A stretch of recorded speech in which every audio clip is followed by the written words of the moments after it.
자, 혐오와 나락의 시대 두 번째 주제는요. 성적 정체성 그리고 정체성 혐오입니다. 이번에도 가볍게 질문부터 한번 시작해 볼까 하는데요. 문제 직장 다니잖아요. 네. 회사에 혹시 김 대리님 있습니까? 없죠. 그럼 뭐 박 대리님, 뭐 이 대리님 혹시 있나요? 다 있죠. 아, 있나요? 어때요? 네. 어때요? 이 대리님인가요? 뭐 박 대리님. 근데 전 뭐 직업 특성상 네. 직급으로 부르지 않고 아, 네. 알고 선배, 있습니다. 선배 후배로 부르죠. 네. 그럼 김 선배님 아. 계시겠죠? 김 선배님. 네. 네.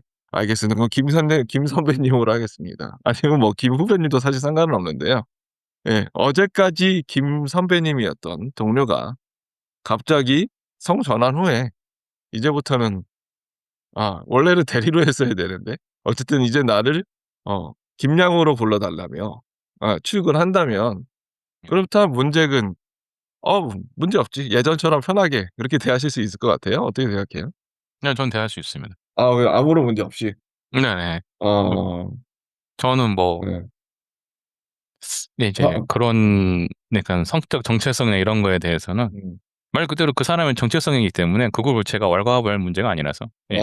그러면 딱 김양이 되어서 나타나서 오늘 소주 한잔 하고 노래방 콜 딱 그랬으면은 근데 뭐 일주일 전 어깨 그게 동무 싹 일주일 만에 하고 그죠? 바뀌진 않겠지만 예. 예전에 하던 거 뭐 무슨 의미가 있겠어? 네. 무슨 큰 차이가 있겠습니까? 네. 맞아요. 어깨 동무 하고 계속하고 그죠? 으쌰으쌰 하면서. 그거는 이제 좀 생각을 해 봐야죠. 예. 왜냐면은 그거는 그런 거는 뭐 어떤 사람이 됐든 이제 성별이 바뀌면은 그런 거는 이제 그것도 그런 건 달라지기 때문에. 예. 불편하지도 않다. 불편할 것도 없다. 네네네네. 알겠습니다. 충분히 뭐 그럴 수 있죠. 사람마다 다르니까. 예. 네. 어때요? 라마는 어때요? 지금 저는 실제 그 사례가 있어요. 사례가 있어요? 궁금하네요. 네. 얘기 좀 해 주세요. 네. 제가 캐나다에 이제 한 7년 있었죠. 그러니까 그러면서 회사 생활을 4년 했는데 새로운 네. 사람이 왔고 그러니까 누가 봐도 여성이었어요. 근데 뭐 특징이라 하면 지금 저 입은 것처럼 약간 후디 그냥 입고 저보다 머리가 좀 짧고 그냥 그 정도예요. 근데 뭐 남자로 보이려는 노력을 거의 안 한 그냥 여자분이죠. 그래서 새로 왔길래 제가 다른 이제 코워커랑 이제 얘기를 하면서 she라고 했어요. 영어가 그래서 어려워요. 성별을 꼭 정해야 되는 거죠. 그렇죠. she 아니면 he밖에 없으니까 당연히 she라고 했더니 갑자기 코워커가 저한테 근데 쟤 있잖아. 자기가 그 면접 볼 때 he라고 불러 달라고 했었대. 그래서 너도 he라고 불러야 될걸 이렇게 하는 거예요. 그래서 그래 여기 캐나다니까 존중 저도 그렇게 할게 했는데 이 얼굴이랑 매치가 잘 안 돼서 그렇죠. 자꾸 실수를 하는 그런 게 있었어요. 그리고 또 하나는 이제 그 자기소개 부분이 진짜 많이 바뀌었다는 게 느껴졌는데 보통 이제 이름 설명하면 다른 사람 넘어가는데 하나가 더 붙더라고요. 뭐 I go by she or her 이게 붙더라고요. 그래서 근데 신기했던 게 I go by they or them이 있었어요. 그래서 they them도 요새 쓰죠. 그거에 대한 충격이 좀 그게 있었어요. 난 남성과 여성으로 구분지고 싶지 않다. 그 외에 그쵸. 그런 느낌인 거잖아요. 그 사람은 생물학적 성과 자신이 생각하는 성별 정체성이 명확하지 않은 사람, 그러니까 젠더 퀴어란 말씀이신 거죠? 그렇죠. 나는 꼭 그 들에 귀속되고 싶지 않다. 그런 느낌으로 they them을 쓰는 거죠. 네. 왜냐면 그 안에도 변주가 베리에이션이 많다. 스펙트럼이 있다. 이렇게 보는 입장인 거예요. 그러니까 성전환 수술을 하지는 않았지만 나의 성을 다르게 인식하고 있었던 사람이었다는 말씀이신 거죠? 그럴 수도. 그 사람도 그 범주에 들어가죠. 네네네. 이해했습니다. 좀 어려웠어요. 그렇게 해달라고 해서 해줄 수는 있는데 약간 처음에 실수가 좀 있었어요. 그러니까 편하게 대하는 게 막상 쉽지 않았다. 왜냐하면 해온 게 있었으니까 그런 느낌이었던 거네요, 그죠? 네. 갑자기 변한 건 아니었지만 어쨌든 그거를 인정하고 뭐 이렇게 노력은 했어요. 근데 뭐 화장실에서 만나고 그런 경우는 있나요, 그러면? 맞아. 그게 저희는 근데 어차피 그냥 화장실 하나여가지고 거기 그냥 다 쓰니까. 근데 너무 그러니까 he라고 부르기에 너무 뭐 목소리나 이런 거에 대한 그리고 제가 알기로 남자친구도 있었거든요. 그래서 엄청 어려웠어요. 그 세계를 이해하기가. 그 세계가 그 안에서도 여러 가지 뭐 성적 나름의 그 뭐 구분 저도 잘 모르겠습니다만은 많기 때문에 예 그래서 좀 더 어려운 부분이 있는 것 같아요. 그 뭐 나는 바인 어려운 용어들이 되게 어려운 것 아, 맞아요. 같아요. 나는 용어도 무슨 있어요. 저는 모르겠어요. 지금 내일 몰라. 하나하나 네임 하려기가 어려운데 아무튼 음. 그래서 그들의 사는 거기에서 그 어떤 나는 이렇게 불러줘가 있어 가지고 정말 맞아요.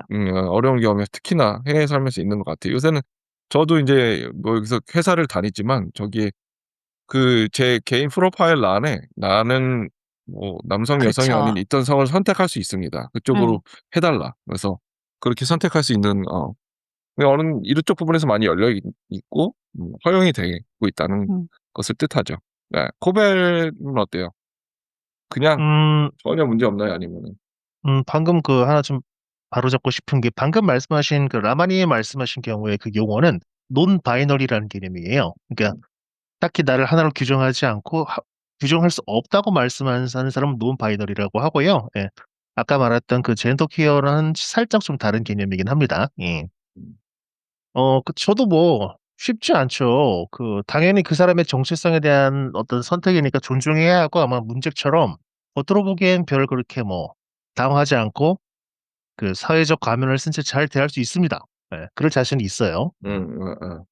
하지만 그렇게 뭔가 좀 낯설고 심지어 불쾌한 사람도 있을 수 있죠. 왜냐? 우리 사회가 그렇게 다양성이 넘치는 사회가 아니니까요. 음. 그 사람이 나쁜 사람이라서가 아니라 도덕적이지 못해서가 아니라 보고 학습하면서 살아온 것과 어떤 다른 곳에서 오는 생경함 때문이죠. 우리 어릴 때만 해도 이렇게 어떤 LGBTQ라고 하는 이렇게 성소수자에 대한 어떤 그런 개념 자체가 있지도 않았고 뭐 개인이 레즈비언에 대해서 그렇게 굉장히 어떤 터부시하고 욕하기에 그런 급급했던 경험이 우리 모두에게 있잖아요. 예.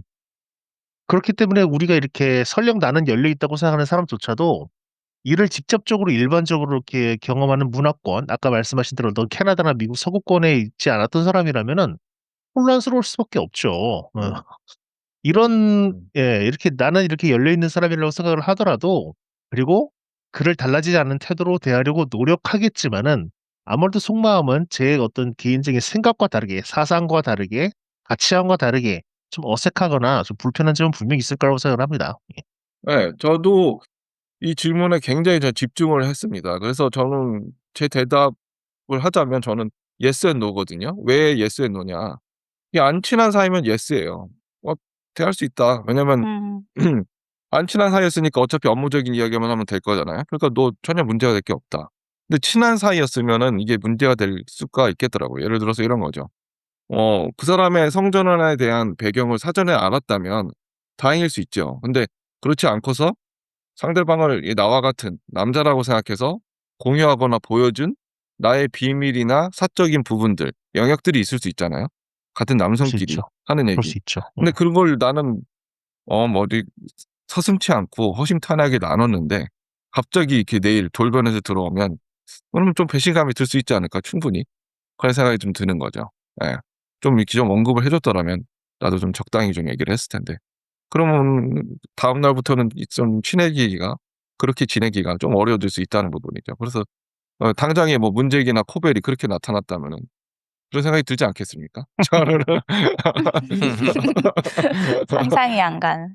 굉장히 저는 질문에 집중을 했는데 그래서 이렇게 그렇게 쉽지만은 않겠다라는 생각이 좀 들었습니다. 이어서 더 다른 질문 하나 제가 던져 볼게요. 해외에서는 성중립 화장실이 꽤 많이 보입니다. 그래서 심지어 이제 내 아이가 다니는 학교에 만약에 인제 성별 구분이 없는 화장실이 생긴다면 여러분은 이거를 인권 존중이라고 보시나요? 아니면 불안함으로 더 느껴지시나요? 물론 저를 제외한 나머지 세 분들은 지금 아이가 없지만 이것도 역시 한번 상상 속에서 본인의 느낌을 한번 얘기를 해 보도록 할게요. 문제 어떻게 생각해요? 아이가 생겼습니다. 예. 이제 학교를 다니기 시작하는데 만약에 그런 성별 구분 없는 화장실 아까 질문에서는 음 이제 문제가 그런 거 전혀 문제 없다고 했었는데 이 부분은 어떻게 생각하는지 좀 궁금해요. 저도 근데 이것도 일관되고 저는 개인적으로는 문제가 없다 생각합니다. 음. 왜냐하면 이건 네. 어쩌면 개인적으로는 교육 차원에서라도 그러니까 좀 받아들이는데 자연스럽게 꼭 지금 사회가 생물학적으로 남녀가 있지만 그 이외의 성을 인정하는 분위기다. 뭐 왜냐면 성중립 화장실이 생겼다는 거는 이제 그 정도로 사회가 나갔다는 거니까. 예. 저는 그런 거를 좀 이제 인식할 수 있는 계기? 아이가 본인에게 맞는 성별 본인이 그거를 거부하고 나는 그냥 남자면 남자, 여자면 여자 화장실 갈 거야. 그러면 그냥 거기 가라고 하겠지만, 예. 그거 생기는 것 자체에 있어서는 저는 문제가 없다고 생각을 합니다. 예. 일관적인. 예, 뭐 이렇게, 이제 예, 좀 나이가 먹고 뭔가 그런 거를 받아들이면 어느 정도 이제 거부감이 생길 수 있는데 좀 자연스럽게 그런 거를 알아가는 과정으로서 교육으로서 인권 존중, 인권이나 이런 것까지 생각할 수 있는 하나의 예, 계기? 예, 저는 네, 괜찮은 거라고 생각을 해요. 네. 현실이 이렇기 때문에 그 현실을 네. 알아가는 교육적인 차원에서 뭐 그렇게 하나 할 수도 있죠. 그런 측면에서 뭐 이제 학교라고 하셨으니까 학교에 그런 사정이 생긴다고 이제 하셨으니까 그런 거를 보면 네, 자연스럽게 받아들일 수 있지 않을까? 알겠습니다. 교육적인 차원에서 필요할 수도 있다. 코벨은 어떻게 생각해요? 문지금 굉장히 이상향적인 얘기를 좀 하고 있는 것 같습니다. 네. 다른 의견이 다르다는 뜻인 것 같은데요. 네. 아니요, 뭐 취지는 공감을 해요. 네네. 말씀하신 아까 LGBTQ 얘기를 했는데 그 뭐 모르시는 분들에 대해서 간단히 말씀드리자면 L은 레즈비언, G는 게이, B는 바이섹슈얼, 양성애자를 얘기하고요. 그죠. T는 트랜스젠더, 성전환자, 그렇죠. 그리고 Q는 퀴어 혹은 퀘스처링이라고 성 정체성이나 성적 지향이 한 가지로 명확히 규정되지 않는 이들을 말합니다. 아까 말했던 뭐 젠더 퀴어나 그런 개념들도 다 거기 포함되는 거고 여기 뭐 논 바이너리라는 뭐 그런 식으로 좀 세분화된 용어들이 굉장히 많아요. 많아요. 아까 말씀하신 것처럼 용어가 많아서 좀 헷갈린다고 하셨잖아요. 그만큼 그 어떤 성 정체성에 대한 개념 자체가 굉장히 다양해졌고 많이들 알려지고 있는 사회죠. 물론 이거는 사회 변화의 측면이 크죠. 이렇게 다양한 성 정체성을 가진 사람들이 예전에 없었을까요? 아니겠죠. 그저 사회적 시선과 어떤 제약 때문에 자기 자신을 드러내지 못했을 뿐이죠. 하지만 분명 그들도 이 사회의 일원이고 누구나 자신의 정체성에 따라서 행복하게 살아갈 권리가 있다는 것은 분명한 사실입니다. 네. 그리고 이런 용어와 논의가 전 사회적으로 익숙해지고 어느 정도 좀 이제 익숙해지고 이러한 논란이 있다는 것 자체가 한국 사회가 한 단계 성숙하고 발전해 나가고 있다는 증거라고 생각을 해요. 그런 면에서는 다행이라고 생각을 합니다. 물론 여러 가지 아직 한계가 있지만 하지만 그런 면에서 성소수자들을 위해서 그런 성중립 화장실을 만들고 있는 여러 나라의 사례는 공감하고 지지할 수 있습니다마는 글쎄요. 사회 대부분의 구성원이 이를 어떻게 받아들이고 자연스럽게 인정하느냐는 다른 문제이기에 우려가 되는 것 또한 사실이에요. 아까 문제건 교육의 측면을 얘기했지만은 사회 전체적으로 그런 가치관이 자연스럽게 공유되고 있는 상태에서 그 화장실을 만드는 것과 단순히 이렇게 우리 사회는 이런 방향으로 가야 된다고 하면서 교육의 측면에서 그런 화장실을 만드는 건 다른 문제거든요. 예. 사회적인 어떤 공감대나 그런 여건이 좀 되지 않은 상태에서 그걸 만든다면 사람들이 그걸 과연 그대로 놔둘까요? 그 사회가 뭐 옳고 그르고의 문제가 아닌 거예요. 사람들의 인식 수준이나 평균 에버리지를 얘기하는 겁니다. 그리고 이거는 부정적인 경우도 일본의 경우에는 아예 그런 성중립 화장실에서 들어오는 생물학적 여성을 타겟으로 한 범죄 같은 것도 있어요. 맞아요. 예. 그런 식으로 네. 당연히 그런 부작용도 있어요. 예.